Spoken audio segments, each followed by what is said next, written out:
जय हिंद दोस्तों।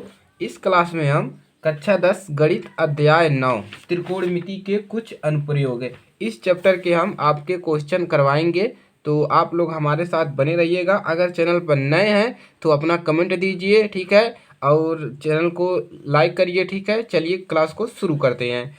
तो प्रश्न आपका क्या है? भूमि के एक बिंदु P से 10 मीटर की ऊंचे भवन के शिखर शिखर का उन्नयन कोण 30 डिग्री है। भवन के शिखर पर एक ध्वज को लहराया गया है। भवन के ऊपर एक ध्वज यानी कि तिरंगा है और पी से ध्वज के शिखर का उन्नयन कोण 45 डिग्री है। ध्वज दंड की लंबाई और बिंदु पी से भवन की दूरी ज्ञात कीजिए। ठीक है, चलिए प्रश्न पढ़ लिया।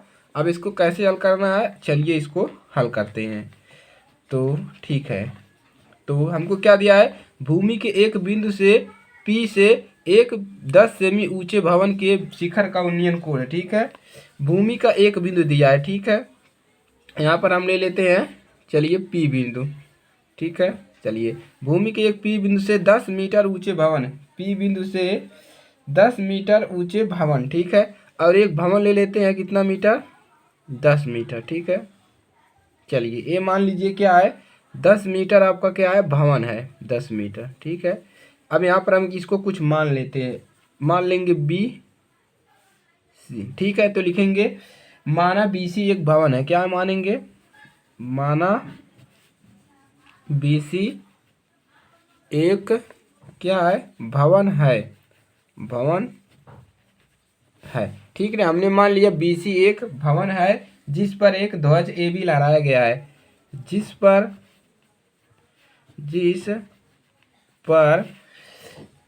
ए बी जिस पर यहाँ पर लिखी ध्वज ए बी लहराया गया है, लहराया गया है। ठीक है, इस पर एक ध्वज लहराया गया है, ऐसे हम कर देंगे dash dash dash dash A B. ठीक है, चलिए अब क्या कह रहा है? भवन के शिखर पर एक ध्वज को लहराया गया है और P बिंदु से क्या किया है? P बिंदु से ध्वज के शिखर का उन्नयन कोण है। ध्वज के शिखर का P बिंदु से ध्वज के शिखर का उन्नयन कोण है, इसका उन्नयन कोण। ठीक है, तो इसको थोड़ा सा नीचे हम कर लेते हैं। ठीक है, चलिए यहाँ पर, और उसके बाद शिखर का उन्नयन कोण 45 डिग्री है। यहाँ पर कर लीजिए, इसको इससे मिला लीजिए। इसका जो उन्नयन कोण है वो कितना है? 45 डिग्री। ठीक है, चलिए, और उसके बाद ध्वज खंड की लंबाई और बिंदु P से भवन की दूरी ज्ञात कीजिए। ठीक है, और इसका शिखर के उन्नयन का कोण 30 डिग्री है, यानी कि भवन से शिखर का उन्नयन कोण इसका 30 डिग्री है। ठीक है, 30 डिग्री। हमको क्या निकालना है? हमको निकालना है ध्वज खंड की लंबाई, यहाँ से इसकी लंबाई, और P बिंदु से भवन की दूरी, P बिंदु से यहाँ तक की दूरी। ठीक है, यही आपको काम करने हैं। ठीक है, इतना हो गया। अब देखिए यहाँ पर उन्नयन कोण 30 है और इसका 45 है, कोई दिक्कत नहीं है। अब लिखेंगे अर्थात, यहाँ पर लिखेंगे अर्थात, लिखेंगे कोण ए पी सी, यहाँ से ए पी सी। ठीक है, बराबर कितना है? A P C 45 degree. ठीक है, उसके बाद बी पी सी कितना हो जाएगा?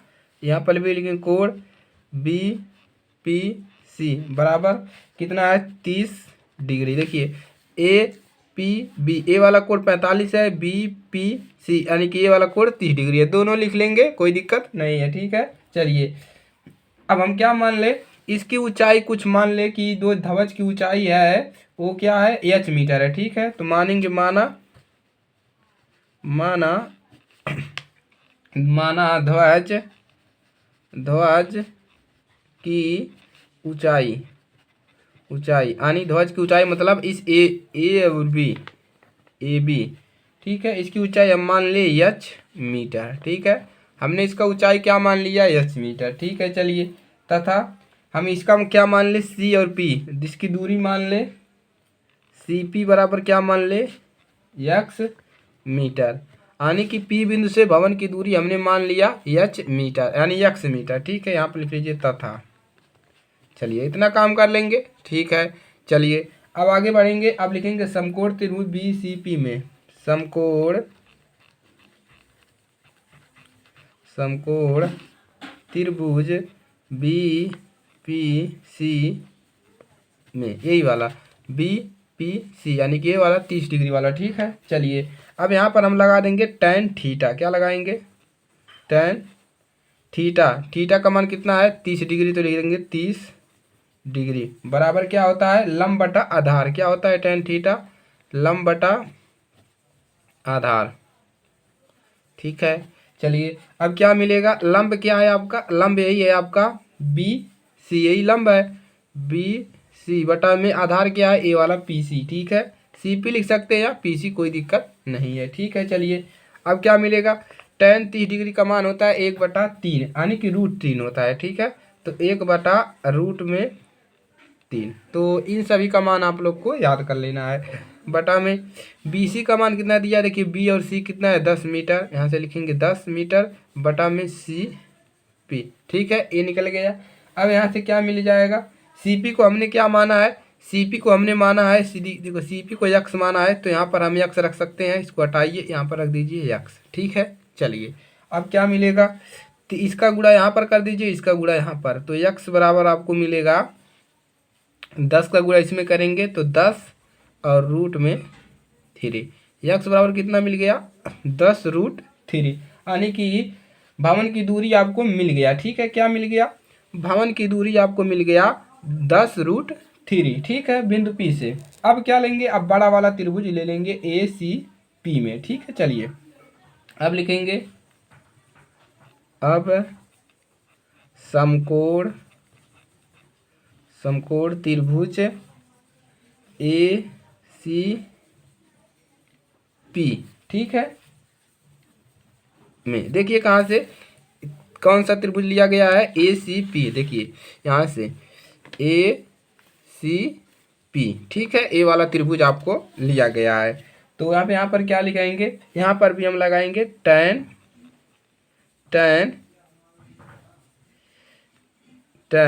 ले लेंगे 45 डिग्री। tan थीटा वही होगा 45 डिग्री। यहाँ पर है 30 डिग्री था, पहले हमने 30 डिग्री लिया tan, अब इसके बाद लेंगे tan 45 डिग्री, क्योंकि हमको ये आधार पता है तो हम इसकी ये भी पता है, इसको हम लिख सकते हैं। ठीक है, तो tan 45 डिग्री बराबर होगा लंब बटा ये भी होता आधार। ठीक है, लंब बटा आधार।